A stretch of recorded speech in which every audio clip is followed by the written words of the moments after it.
Hi hello friends, welcome to our channel. ఇవాళ fish fry ఈజీగా ఎలా చేసుకుందామో చూద్దాం రండి. దానికి ఫిష్ ఫ్రై నీట్గా సాల్ట్ వాటర్లో నానబెట్టేసి నీట్గా వాష్ చేసుకొని 4-5 టైమ్స్.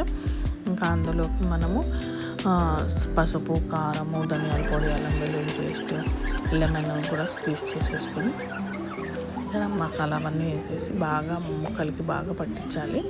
అసలు వాటర్ ఏమీ లేకుండా చూసుకోవాలి, ఎందుకంటే మసాలాలన్నీ కలిపిన తర్వాత ఫ్రై కదా, తర్వాత మళ్ళీ వాటర్ చేరుకోవాలి, వాటర్ అయిపోయింది మసాలా. అందుకని చెప్పేసి ఏం వాటర్ లేకుండా బాగా వంచేసిన తర్వాత మసాలాలన్నీ కలుపుకోవాలి. ఇక్కడ ఆయిల్ హీట్ చేసుకుంటున్నాను, నేను నువ్వుల నూనె వాడతాను డీప్ ఫ్రైకి.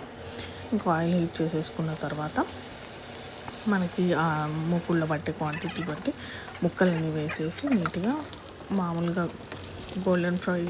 గోల్డెన్ బ్రౌన్ కలర్ వేయించుకోవాలి. కొంచెం ముందే తీసేసుకోవాలి, ఎందుకంటే తీసిన తర్వాత ఇంకా హీట్ ఉంటుంది కాబట్టి కొంచెం ముక్కలు ఇంకా బ్రౌనిష్గా అయిపోతాయి.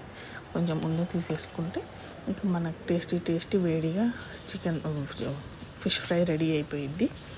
ఫిష్ ఫ్రైకి ముక్కలు సన్నగా కోసుకుంటే తొందరగా ఉడికిపోతే టేస్ట్ కూడా చాలా బాగుంటుంది. ఒకసారి ట్రై చేయండి, ఇలాగా సాంబార్లోకి పప్పులోకి చాలా బాగుంటుంది.